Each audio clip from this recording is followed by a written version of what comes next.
Thank you, Alexander. Welcome everybody to this session. As just said, I'm going to be talking about disabled student experiences of higher education.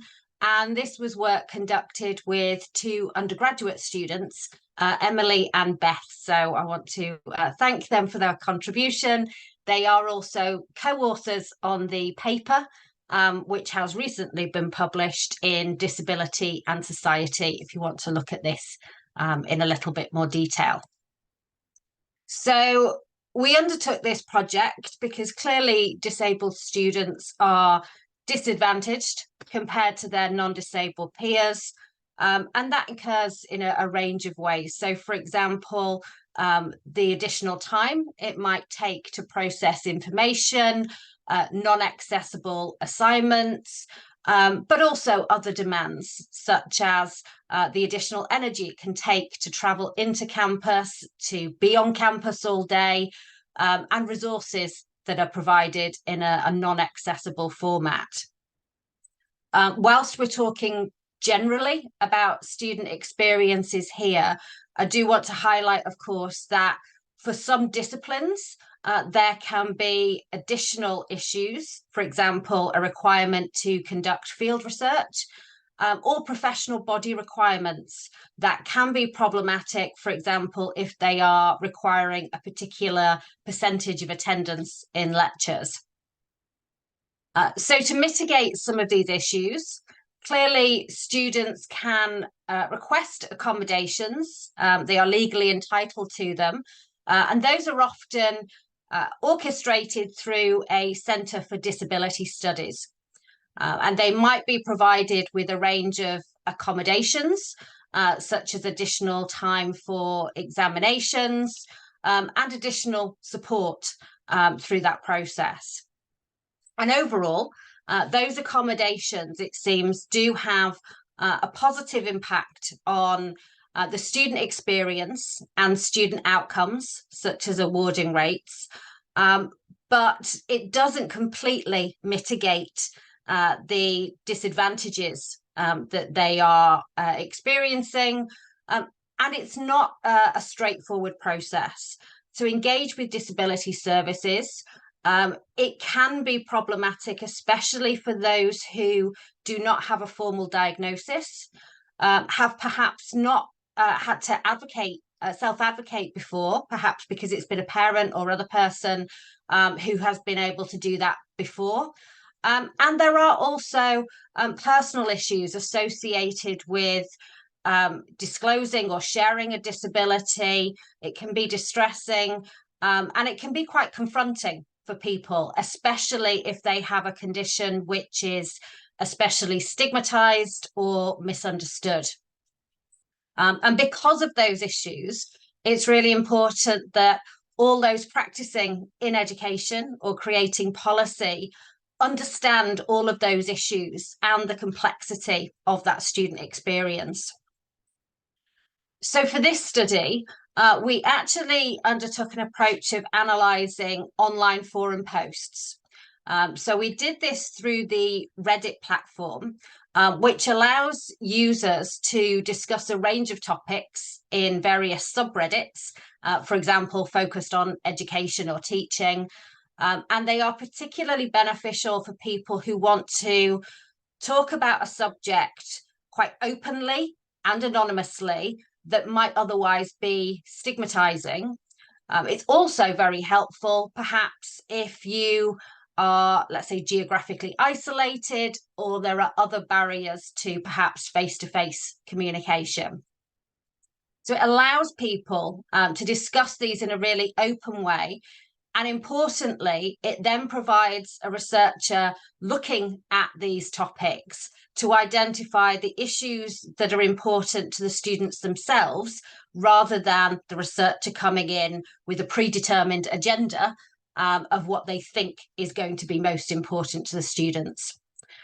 So we looked at various subreddits using terms like disability or disabled, and identified 60 forum posts and then 31 replies to those posts, all looking at personal experiences of disability in higher education. So we weren't looking at any that talked about their friend's experience, for example. And we did analyze these using thematic analysis and identified 6 themes. I should note, and this is explored more in the paper, that in order to preserve participant anonymity, we don't report the specific subreddits that we looked at, usernames, and we have amended the quotations slightly that I'll include, and then put those into Google and back into Reddit to ensure that they don't lead back to the original posts. But if anybody has any questions about that process, I'd be more than happy to talk about it later. So the first theme, which was especially prevalent, focused on the impact on their education. So about 2/3 of the original posts and 1/4 of the responses discussed this. So students talked about, the way that this impacts on specific aspects of their work, such as not being able to complete assessments on time, and then the broader impact. So, for example, that they were forced to give up a module, or that they were falling behind with their studies, and they were very conscious of this. And I want to emphasize here that these were incredibly engaged students. They were sacrificing lots of other aspects of their lives, like their personal lives, in order to focus all of their available energy on completing their academic studies. That said, despite the amount of time and energy that they were devoting to their studies, they were experiencing a range of issues. So, for example, not being able to perhaps complete particular pieces of work, and then that was sometimes leading to suspension or withdrawal. And there were other costs as well. So because students didn't have, let's say, the energy to devote to their academic studies, as well as also having the opportunity to take a part-time job or placements, there were financial costs to that. And some of the quotes to illustrate this include, "It completely messed up my grades. I feel as if I'm dying. I'm hardly submitting anything because all of my energy goes into just keeping myself alive. And I dropped a class in the first week because reading for the class was close to impossible." The next theme, which I think is really important, is isolation from peers. So this was less prevalent, but many people were talking about isolation, and sometimes that reflected challenges associated with their condition. So, for example, not having the energy to socialize, but sometimes this related to an avoidance and othering from their non-disabled peers, which reflected a lack of understanding often on the behalf of others. So people said things like, basically, people do not respond to me. They often roll their eyes or ignore me. Students in my class don't even talk to me. Or able-bodied people will never be able to understand what it's like to be disabled because this world is made for people without disabilities. And my health can leave me more isolated when I need to spend the weekend recovering, or I'm just not well enough to socialize. The third theme was around seeking advice and support. So again, over 60% of the original posts focused on some element of seeking advice and support from others in this Reddit community, which does suggest that people are not being adequately supported within their own institutions. In particular, people tended to seek specific guidance around how to deal with disability services. So how to approach people, what kinds of accommodations can I ask for? Do I need particular evidence? A lot around the mechanics and the practicalities of those situations, which suggests that we're not communicating as universities how to undertake that process and supporting people through it. People reported that they had a lack of information around how to advocate themselves, what they could ask for or what was available. And they really valued people who were in similar circumstances. So they wanted to speak to other disabled students, even if they were at different institutions studying different programs, that experience was valued. So comments included, does anyone have any advice on how to get through college with health problems? I would really appreciate it. And I have been thinking of trying to get accommodations through the university, but I'm not sure if I can do anything that will help me. If anyone has any advice, I would really appreciate it.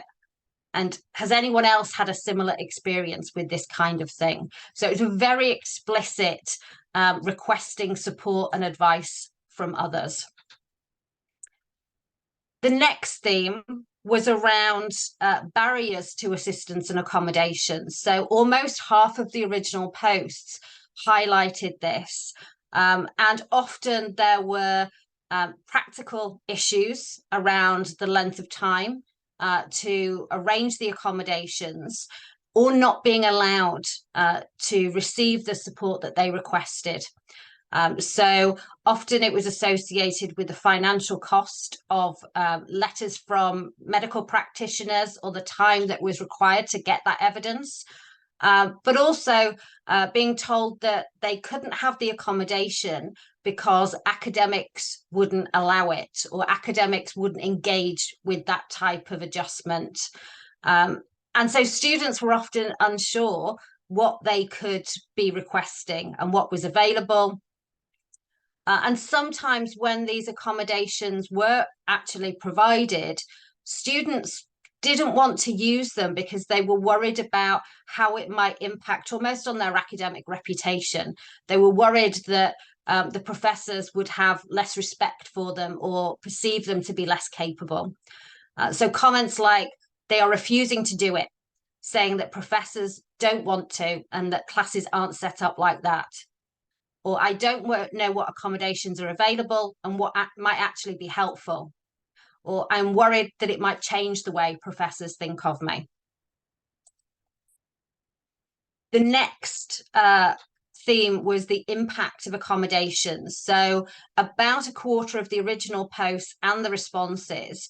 And interestingly, these comments would discuss both the way in which accommodations were helpful. So, for example, the value of having a note taker or taking pressure off in terms of attendance, but also highlighting that some of the accommodations provided were not necessarily targeted at the most problematic areas of their study, or that the accommodations didn't fully mitigate against the impact of their disability. So comments included things like having extra time to work on assignments and not being penalised for missing classes really helped to lower my stress levels. But others said, I have accommodations for exams, but my classes aren't exam-based, so it's not very helpful. I have also accommodations for seating and recording lectures, but those also aren't that helpful because lectures aren't my biggest problem. And then the final theme was around actually providing guidance and support.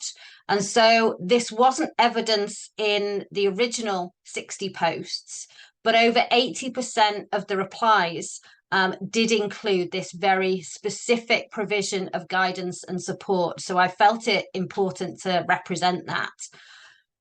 And the comments were quite varied, and they discussed both guidance for academic studies. So, for example, how somebody could engage with disability services, how they could communicate with academics, but also they were targeted around health issues. So talking to general practitioners about the importance of rest, about practical things that they could do to look after their own well-being. As well as that sort of practical element of support, there was a lot of emotional support that was expressed. and a feeling of solidarity in that group, which showed that it was a really supportive and safe space for disabled students. And often part of that was around talking about people's own experiences. So this is what I encountered. This is what was helpful for me. Perhaps you could try a similar approach. So comments included, totally avoid summer classes and find a combination of medication and therapy that works. Or talk to the office that deals with disabled students and accommodations and ask them for the forms that you need. Normally your doctor fills one out and you fill one out. It's worth having one on file. Or you are absolutely not alone in feeling like this. So conscious of time, I want to just summarize some of the main points. Clearly, it's both the student experience generally as well as academic achievement that are impacted by disability. And whilst there are accommodations that can be very impactful and support students, they aren't fully addressing the importance of disability. And there's clearly a need from disabled students around additional guidance, both through the practicalities of arranging these sorts of accommodations, but also in terms of social support. And there's a lot more that universities can be doing in terms of guiding people through the use of disability services, but also in perhaps educating students generally about disability to try to reduce some of that othering and misunderstanding, and also to ensure that there are opportunities to interact with other students, disabled and not, to provide social support and mitigate against the isolation that's experienced. So I know that we're going to take questions at the end of all the presentations. So I'll just thank you for your attention and then pass over to the next speaker. Wonderful stuff. Thank you very much, Gail. Fascinating talk. And I love the use of novel, Reddit data to get a real insight into the authentic experience that disabled students have. And definitely coming back to you with some questions on that later, because I've got lots to ask there, as I'm sure other members of the audience do. So I'd like to hand over now, if I may, to looking at SRHE, who's going to tell us all about how care experienced students transition through the university and then beyond as well. So over to you, SRHE. Thank you very much. Thanks, Alexander. Thanks so much. If you're able to maybe just let me know when I've got sort of 2 minutes left, that would be great. Give me a shout. Fabulous. Thank you. Okay, I'm just going to share my screen now. Okay.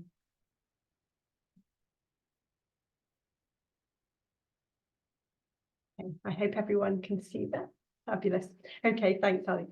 Thanks. Hi, everyone. So I'm Karen, and I'm at Swansea University. And I want to share some findings today from a small project that I'm undertaking currently, which is exploring care experience students' experiences of higher education and their experiences of transitioning from university to kind of life after university. So just to provide some context for this study. So care experience students, care leavers are still very underrepresented in higher education. Still only about 6% of care leavers actually go on to university. And in recent years, there has been more research attention to care experience students in higher education.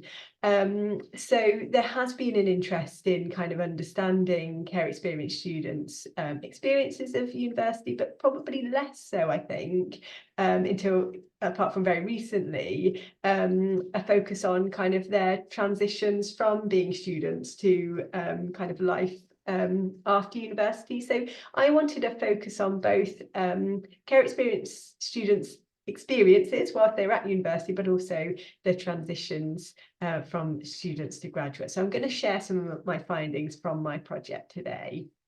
So I've called this title Beyond Resilience, Exploring Transitions to and Through Higher Education.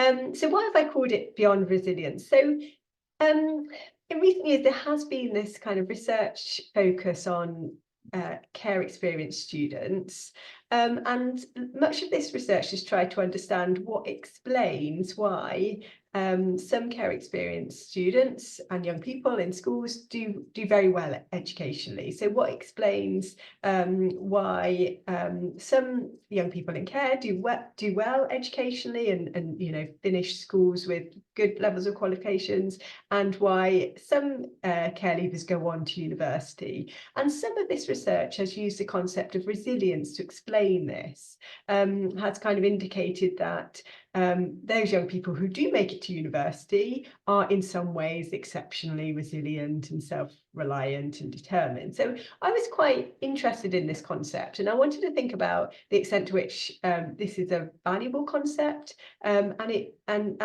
to what extent it can be used to explain care experience students' time at university, their engagement, and their capacity to kind of stick the core. So I'm going to think about that a little bit in this presentation. Okay, so just to give a brief outline of the study, it's a very small scale study. It was just a year long. It's funded by the Society for Research on Higher Education, so my thanks go to the Society for funding it. It's a small scale qualitative study. So far, I've done 14 interviews with 8 undergraduate students and 6 graduates. All of those were care experience students and graduates. I originally wanted to keep the focus very much on Wales because there hasn't been very much attention to care experience students in Wales, but actually because the numbers have been so small, I've needed to extend out, and I've spoken to students and graduates who went to university in England, and actually that's been quite valuable because it's meant that I've been able to speak to students and graduates who have been to a range of universities, elite universities, Russell Groups, post-92, so I've got quite a nice range, albeit in small numbers. And then I've also done a focus group with a small number of those participants. So just to explain the term then, so I'm using the term care experience students and graduates rather than care leaver, because the term care experience is I think a broader and more inclusive term, whereas care leaver will refer specifically to students who were in care over their 16th birthday and those who will have aged out of care, so were in care prior to coming to university. Care experience is a slightly broader term, which will include those students who are care leavers and who will have aged out of care, but it will also include students who perhaps moved in and out of the family home and into care, or who perhaps were never removed from the family home but had social service involvement. So I'm using that broader term rather than the narrower term care leaver. Okay, so the research questions that I'm going to kind of speak to today are these. So firstly, what supports care experience young people's entry to higher education, success in it, and transitions from university to life beyond it? So I'm going to talk about some of my findings with respect to what actually supports young people who are care experienced in getting to university and, you know, sticking the course and graduating. And then to what extent is resilience a useful concept for explaining their transitions into, through, and beyond higher education. So I'm now going to present some of my findings, and it's all qualitative, so it's all qualitative data, and just to say all names are pseudonyms to protect the identity of participants. Okay, so one of the questions that I asked my participants was, what do you think explains your success? What explains, you know, you've done really well, you've made it to university, and for the graduates, they've completed, and, you know, they were now graduates and doing a range of things. What do you think explains that? And what was really striking is that they tended to explain their success, their educational success, in terms of their resilience, their drive and determination. So they tended to use those concepts in explaining why they made it to university and, you know, had completed the course. So Robin says this, she said, do you know, I think it's sheer determination and wanting to prove myself that I can, because when you've grown up in foster care, you've been thrown all of these curveballs and everything like that. So finally being able to do what I want to do and prove to myself that I can is the only sort of reasoning I have.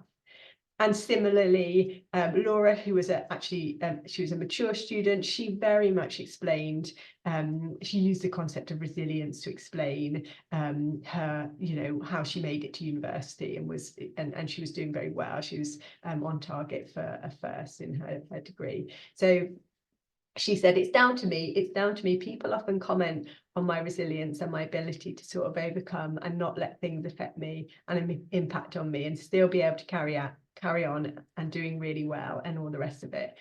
I do not know where that resilience came from. Even though my husband has been here and supportive, actually it's not that's got me through it. It's myself, it's my own drive, it's my own will to want to do better. So these kind of narratives of drive and resilience were quite pertinent in the data. And that actually mirrors other research that has kind of found that often care experienced students sort of place themselves as the reason for why they made it to university. However, there were 1 or 2 students who were quite critical of this narrative, and I'm just going to present Ellen here. And she was quite critical of the idea of resilience, not only because she recognised that it wasn't perhaps all down to her, although she said she didn't have much support from her foster carers, but she was quite critical of the concept of resilience as well. So just read her quote now. So she said, my carers weren't supportive of me in any way, so I can't say it was down to other people, but at the same time I can't say it was down to myself either. I would say I had a lot of luck, and actually I'll explain some of the luck that she had later. These opportunities that came along, I could have just not used them. I would say the majority is just down to me, because I haven't had consistent academic or emotional support through everything, and that resilience just comes from my life experience. People say resilience, but sometimes resilience, you have to be resilient, it's just survival. And I think that last line, the idea that actually it's just survival, is really telling about how for her she kind of exposes the more negative side of this idea of resilience. It's just survival, it's just coping against quite difficult circumstances.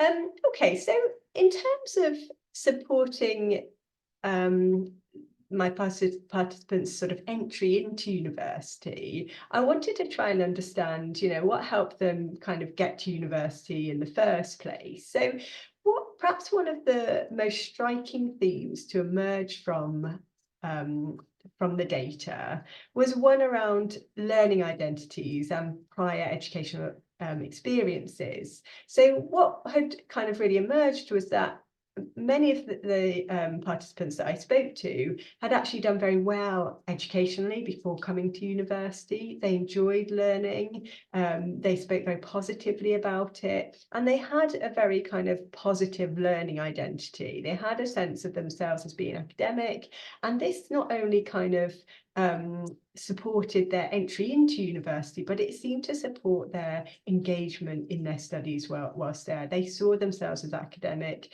and this kind of fueled their engagement with learning. So Ellen again says, through all of this stuff that happened in my past, my identity has been someone who excels academically. And Robin, kind of similarly, she says, when I asked her, why did you go to university? What made you decide to come to university? She said, that was the reasoning for why I went to university. I've always been quite academic and I love to learn and stuff like that. So I've had the desire to go. But when I got to 18 and when I was applying through UCAS, it was like, this was the only option I have. So I was like, I kind of need to get to university. So it's interesting in Robin's case, she was academic, but she also saw university as her only option really at the age of 18, because she didn't have any other options. Another really key theme, I think, that has emerged from the interviews is the importance of social and cultural capitals in supporting young people's progression onto university. So some of the participants that I spoke to were able to draw upon social and cultural capitals and resources that enabled them to kind of get to university in the first place. And Ellen, again, was a really pertinent example of this. So Ellen had attended, she'd been in foster care for some years. She was attending a secondary school, a state secondary school, and had done very well in her GCSEs. And whilst there, she actually won a scholarship to attend an elite private boarding school for her sixth form. And when she was there, she had access to forms of social and cultural capital that really did play a pivotal part in her gaining access to the elite university that she was currently at. She got mentoring and support while she was there. So I'll just read out Ellen's extract here. So she said, the support that I had through that process, as in applying for university, that was down to the school, the private boarding school that she attended. They found a mentor for me, someone who had done this course in the college that I was going to. They hadn't been to the sixth form itself, but there were some links. That person really, really helped me. They built up to the entrance exam, and they did help me with my personal statement, and that helped me with the entrance exam. So for her, gaining access to forms of social and cultural capital was absolutely, played a huge part in her being able to apply and eventually gain access to the university that she was at. And then for other students, there were similar elements of being able to mobilise cultural or social resources to enable them to get to university. So many of them didn't have perhaps parents or anyone in their life that had been to university, but they any sort of relatives in their life that had been, but they had maybe a foster carer who'd been, or in this case for Sophie, it was her boyfriend's stepmom had been to university, and she was able to kind of make use of her knowledge and understanding of university to help her her own transition to university. So she said, my boyfriend's stepmom is a social worker, so she would actually go through a lot of it with me. She's talking about the university application here. And my boyfriend's family are the ones who helped me, also push me to go to university, because I was like freaking out about it. So they were encouraging me to go there. So she's able to use her kind of social capital here to help her make the transition to university. So in terms of, so those things that were very pertinent in terms of kind of getting to university, but what about kind of sticking the course and engaging with their course and being able to successfully complete their course? So I think perhaps one of the most striking themes to emerge from the interviews was around the importance of support, encouragement and care from key adults in their lives, in enabling them to kind of stick the course and engage and stay at university and to complete their course. And for some of these, some of the participants, they got support, encouragement and care from foster carers, although that didn't happen very often. For some of them, it was perhaps a partner, boyfriend, girlfriend, or a friend. And I can't emphasize enough the importance of this kind of social and emotional support, having someone to talk to, having someone to offer emotional support was really, really crucial to enabling my participants to kind of stick out their university courses. So for Tara, it was her foster parents. She said the foster parents were very much my emotional support. Like, I'm in contact with my actual birth family, but in terms of emotional support, I rely much more heavily on my foster parents. Like, having that stability and having that security has kind of made university smoother ride than perhaps someone who didn't have that. And for Tara, she was very much relying on foster parents for emotional support, and she was able to go back to their house during holidays, which was really kind of enabled her to have this kind of sense of stability while she was at university.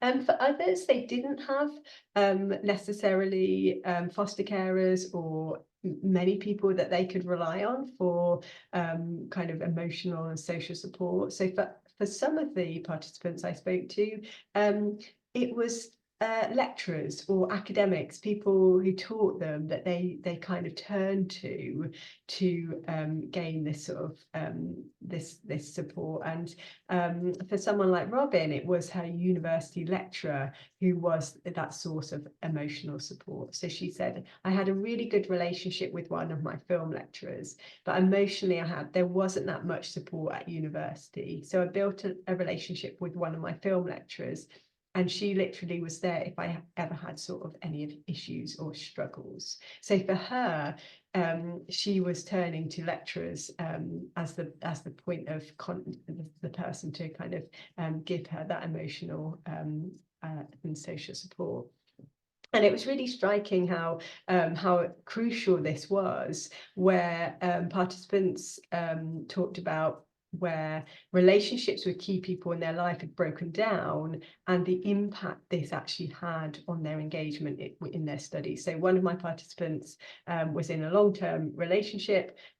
It broke down, and her boyfriend had been that source of support. And when it broke down, it actually meant that she had no one in her life to support her emotionally, and she eventually it meant that she dropped out of university. So it was really telling how important this kind of level of support, this pastoral support, is for students' engagement in university.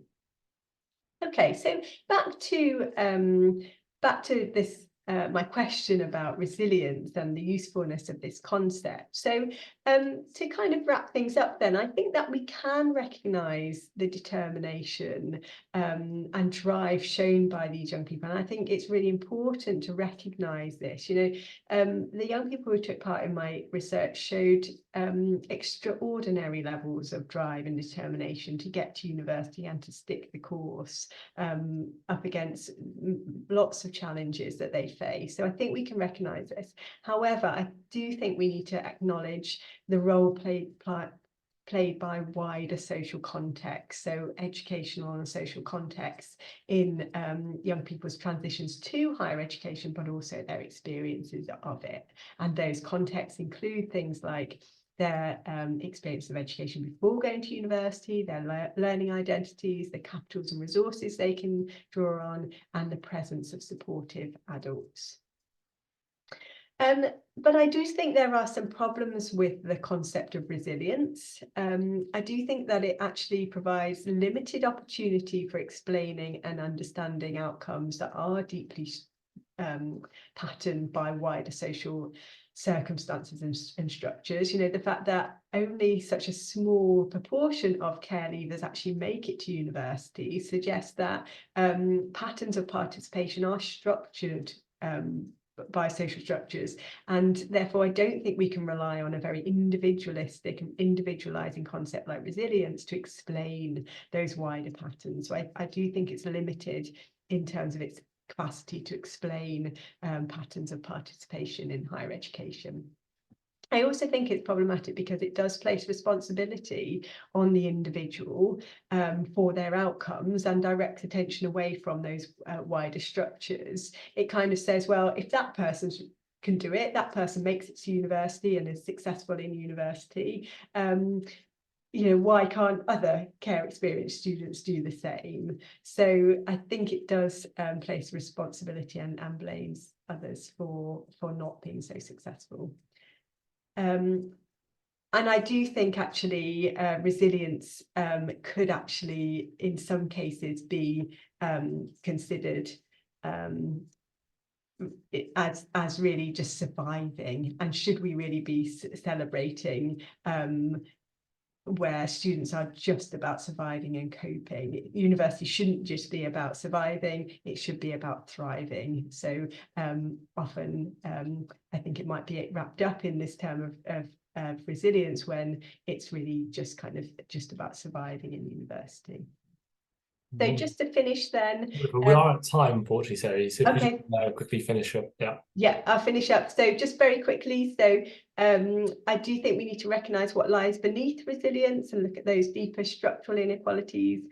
But I think we can celebrate the success of individuals without turning to those individualistic concepts of resilience. And I think universities do need to recognise and respond to those challenges faced by care experienced students. And very finally, I'm just going to put this last quote up by Ellen, and she captures the critique of resilience I think I want to get across here. She said, "I think people say work hard and you'll achieve your dreams. I think for most people in care, that's just not true. There are so many structural barriers still, and they're probably going to get have got worse recently." Thank you, everyone. Sorry for running over a little. Wonderful stuff. Thank you very much, and really fascinating insight into the lives of disabled students there. So we'll take questions for Sarah, as I'm sure you'll all have at the end. And now we're moving on to our final speaker, which is Jessica, and she's going to tell us all about context and how it matters in terms of shaping people to target in WP approaches. So over to Jessica. Hi, everyone. I'll just share my screen here.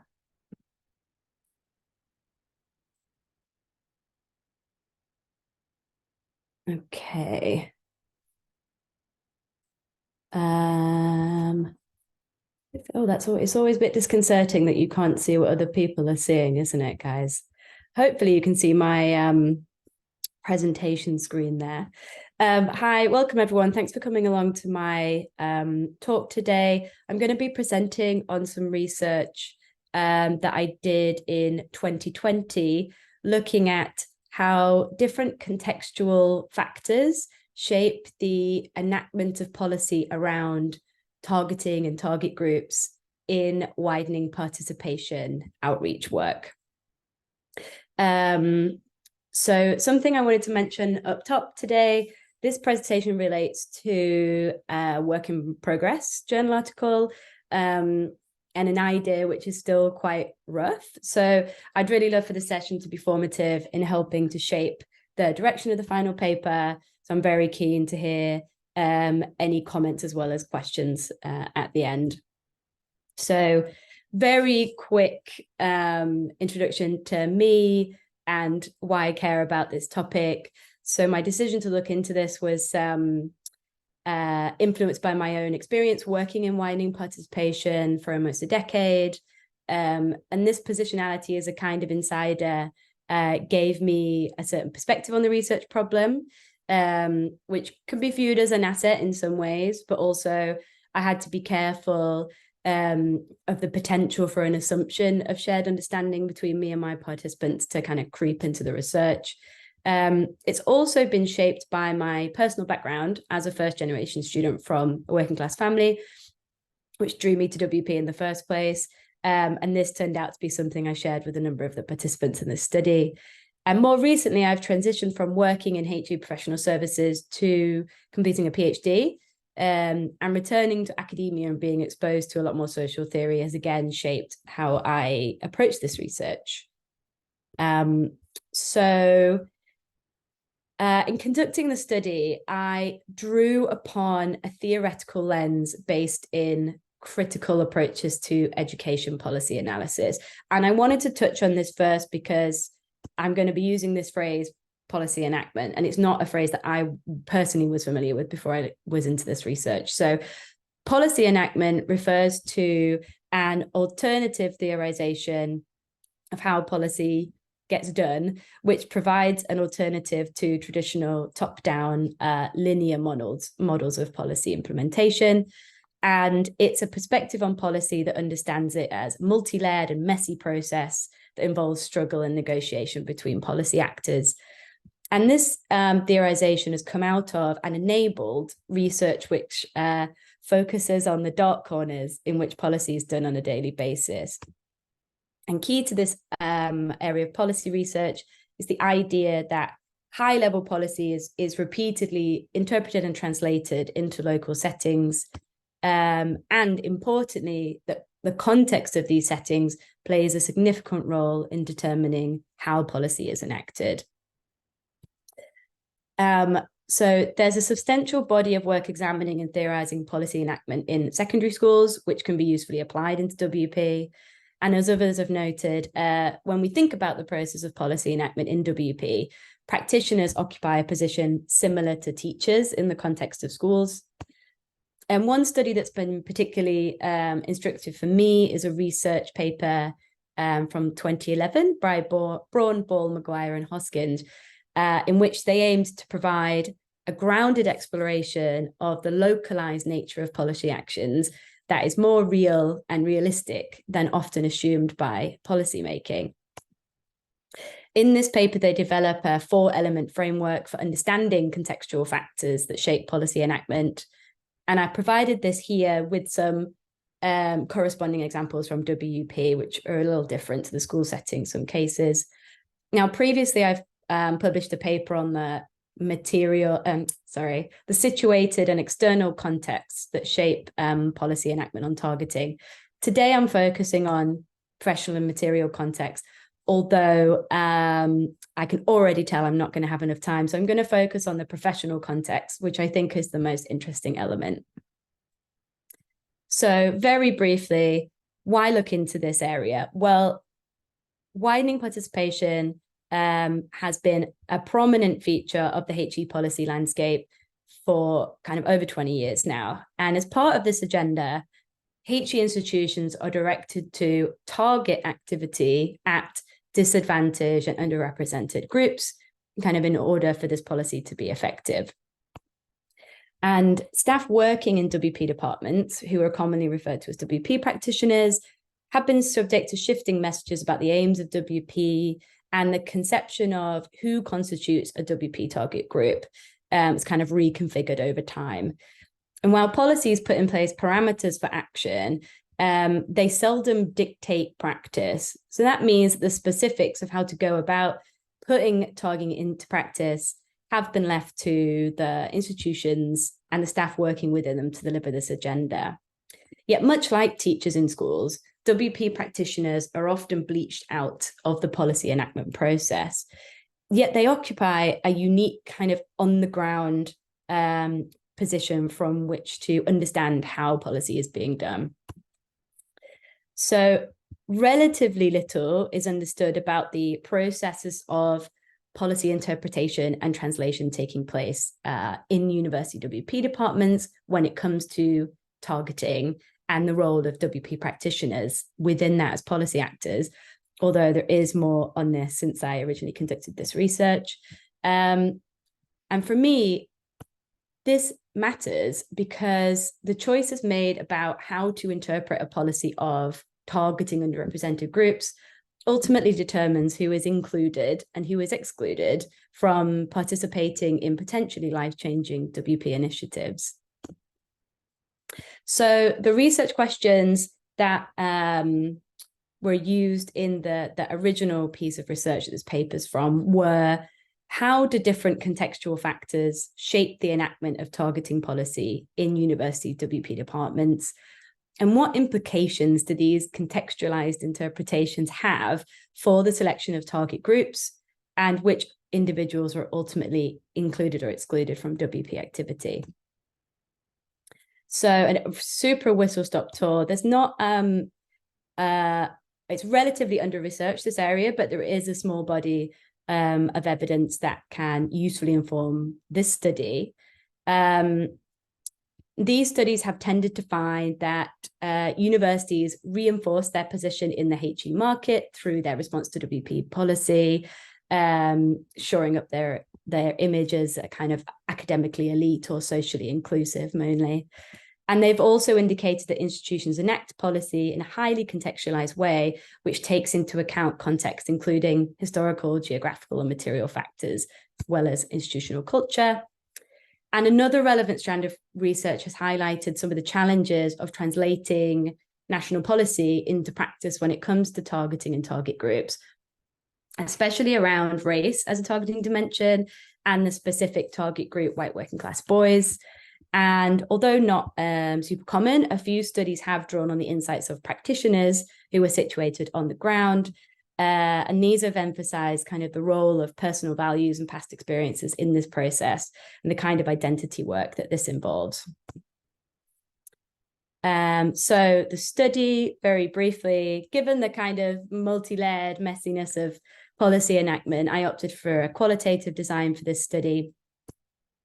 And purposive sampling was used to recruit widening participation practitioners working in dedicated university departments across England.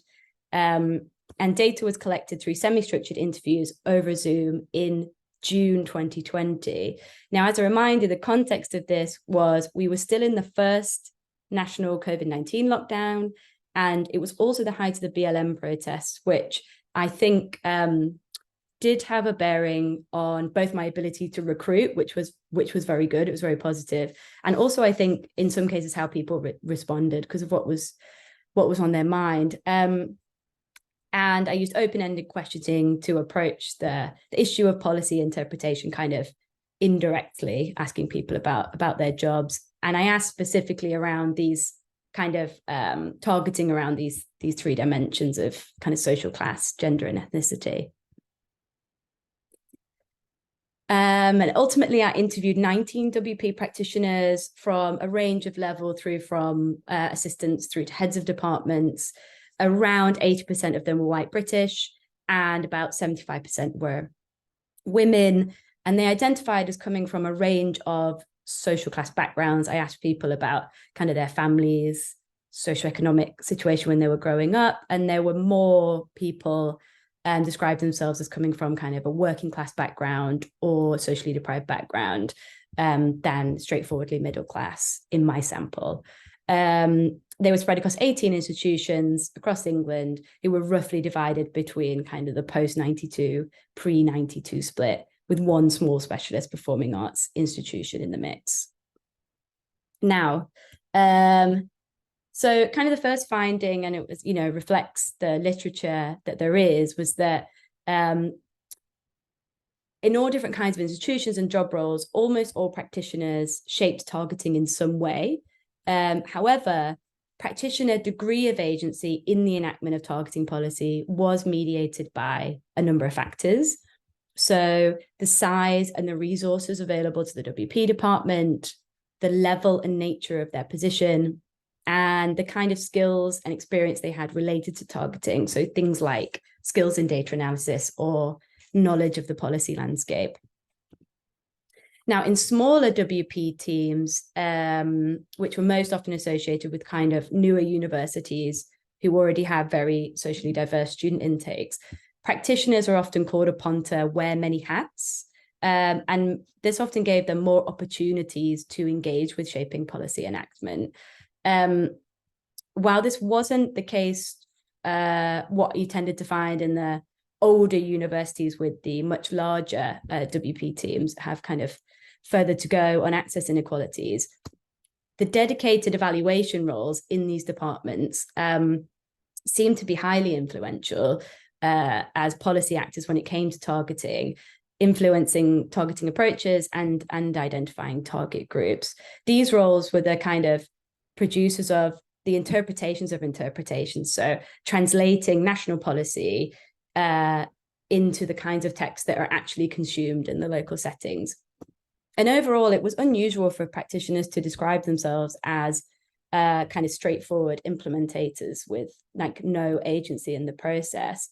And here's a quote from a practitioner who described themselves as being much more in a delivery role rather than a policy role. And yet still, she provided these kind of anecdotes about how she was on the ground, nudging the selection of students in a way that was more aligned with her personal values. Okay, so there were many examples like this of these sort of nudges to targeting policy enactment, particularly where prescribed targeting was perceived to be kind of overly strict or to draw upon poor quality proxies for disadvantage. And alongside policy directives, perspectives on what was right when it came to targeting were shaped by a combination of personal values, identities, commitments, and past professional experiences. And it was not uncommon for practitioners to bring up, as one phrased it, their own background as a WP student, and for their work to be shaped by kind of sense of working class empathy. And what many of the interviews highlighted was this process of negotiation that practitioners were engaged in when it came to doing targeting, balancing on the one hand policy pushes with their personal beliefs about what was right.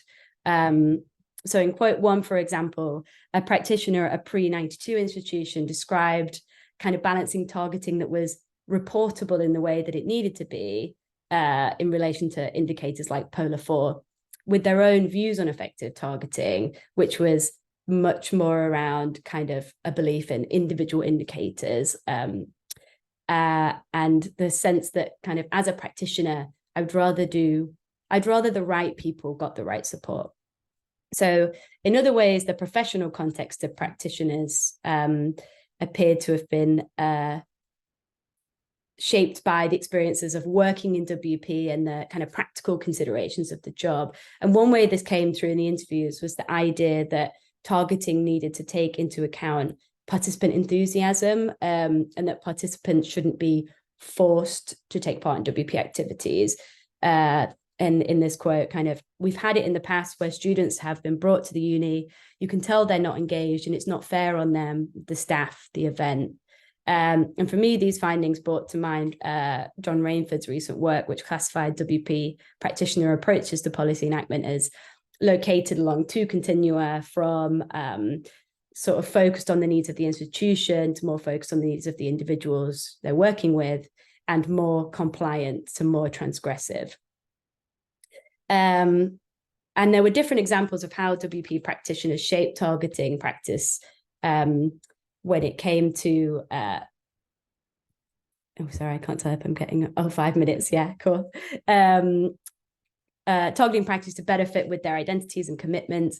One male practitioner described how his lived experience as a white working class boy underpinned how he nudged targeting practices in his department. So I think because of my own personal experience as first and family, particularly as a boy who got no support at all from school or sixth form or anything like that, from a very kind of disadvantaged area, I think I'm always naturally wanting to increase the number of boys who apply for our programs, because I can just imagine basically versions of me who aren't getting any support, aren't getting any information.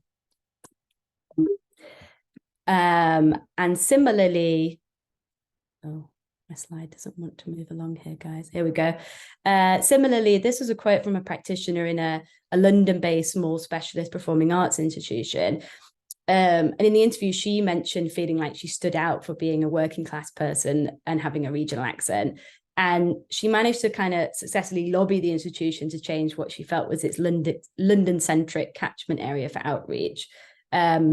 As someone from the Northeast originally, that never sat right with me. But also the fact that in the arts, London has the most provision for young people. It has the most theatres, the most theatre groups, the most music tutoring that's sort of funded. So we have to move outside of London to make sure we're supporting the people that most needed it. Okay, and then the last theme I wanted to highlight in relation to professional context is it's one I'm not really sure about whether to classify as a professional context or a material one, or as two both interrelated. In a number of the interviews, when discussing targeting on the basis of gender and ethnicity, participants raised issues around representation and the idea of it feeling inappropriate or being ineffective for them to lead on work that didn't align with their personal identities. So here's one such quote from a practitioner based in a small specialist who identified herself as white British female and from a working class background. I probably would have scope to introduce a project that was specifically targeting students of different ethnicities, but I don't at the moment. And I don't think it would be appropriate for me as a white woman to be running a project like that anyways. Now, unfortunately, there isn't data that can tell us conclusively about the demographics of the WP workforce, but anecdotally, it does appear to be predominantly female and white. And this makes me wonder about the implications for targeted work with minority ethnic groups or boys and men. I need to look into this more, but I think there might be parallels here with the charity sector. And I also thought it was interesting that this reservation wasn't raised by any of the participants in relation to social class. Again, I need to think a bit more about what that means. So here's just a couple more quotes on this. So I think that's a tricky thing with targeting on gender or even on ethnicity, but specifically on a gender basis, it feels very stereotypical a lot of the time. So I have done it in my old job. I don't know that it was particularly successful necessarily. I don't know if that's because there's an underrepresentation of white working class boys in the sector. It seems to be quite a female dominated space. I think perhaps that's part of why those outreach activities can not necessarily work that well, because they're not coming from a person from that background. So I think that kind of leads back to the ethnicity thing. It's like, I can't know what the barriers really are. This was someone who was white British, woman from a low medium socioeconomic background. And my final quote, it's certainly something that practitioners have been pushing for quite a long time. But to be honest, it really only started happening since we've had BAME representation in our workforce, which is quite interesting. That was a quote. This is a quote from a practitioner who was a white British man from a working class background themselves, talking about the kind of demographic of their team. So I'm going to skip over the material context because I know I wouldn't have time for those. So yeah, just to sum up, inspired by the work of Stephen Ball and others, this study represents my small contribution to illuminating some of the dark corners in which policy is done. And while my previous paper on this kind of looked at some of those big picture contexts and how they shaped the enactment of targeting policy, today I've tried to shine a light on some of the ways that the individuals working on the ground in WP influence the enactment of this policy. And while the ability of practitioners to shape targeting varied according to a number of contextual factors, they were rarely agency-less implementers. And this reinforces previous findings by studies like Rainford 2021. And to me, it suggests that it's essential to recognize the hand practitioners are having in shaping policy enactment around targeting.